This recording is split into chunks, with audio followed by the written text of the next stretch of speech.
Yang ketiga, aliran kehidupan ilahi yang kita nikmati karena keterhubungan dengan keberadaan Bapa juga akan menolong mengkondisikan diri kita menjadi pribadi yang selalu mengejar kebenaran, terus berusaha melakukan hal yang benar, tidak peduli hal tersebut akan membawa kita mengalami kerugian ataupun tidak. Kisah hidup Zakius adalah salah satu contoh yang sangat nyata. Lukas 19 ayat 1-10. Sebagai seorang pemungut cukai, fokus dan tujuan hidup Zakius hanyalah uang, uang, dan uang. Ia telah memperkaya diri dengan cara-cara yang kejam.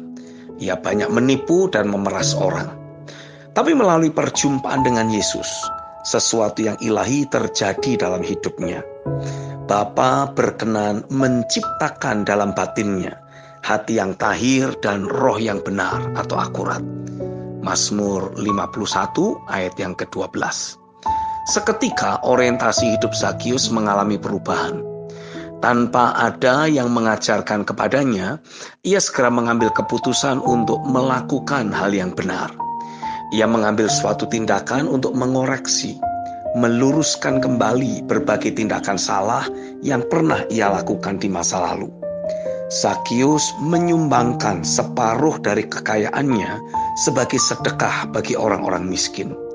Dan bagi orang-orang yang pernah ia peras, ia bertekad untuk mengembalikannya 4 kali lipat dari yang pernah ia peras. Lukas 19 ayat yang ke-8. Dalam semalam, Zakius menjadi orang miskin dan bahkan menanggung hutang. Tapi jika itulah hal benar yang memang harus ia lakukan untuk membangun kembali integritas hidupnya, Zakius berinisiatif melakukannya dengan sukacita. Baginya, realita keselamatan, keterhubungan dengan Yesus adalah sesuatu yang sangat berharga. Uang bukan lagi menjadi harta dalam hidupnya.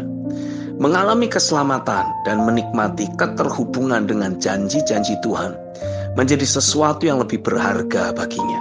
Lukas 19 ayat 9-10. Saya meyakini hal yang sama seharusnya terjadi juga dalam kehidupan setiap orang percaya. Melalui pekerjaan firman dan roh yang membawa mereka kembali terhubung dengan realita keberadaan Bapa, orang-orang percaya akan terus menerima tuntunan dan dorongan dari Roh Kudus di dalam batin mereka untuk mengetahui, tanpa harus diberi instruksi oleh orang lain, tentang hal benar yang harus mereka lakukan di setiap situasi atau keadaan yang mereka hadapi. Kitab 1 Yohanes pasal 2 ayat yang ke-27 menuliskan, sebab di dalam diri kamu tetap ada pengurapan yang telah kamu terima daripadanya.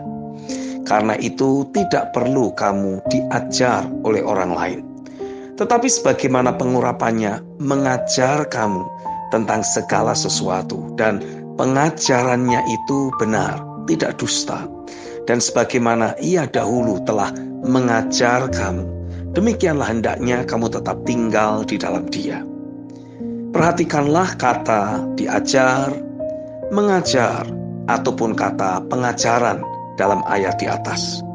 Semua diambil dari kata Yunani yang sama, didasko, yang juga dapat diterjemahkan sebagai memberi instruksi, menjelaskan sesuatu.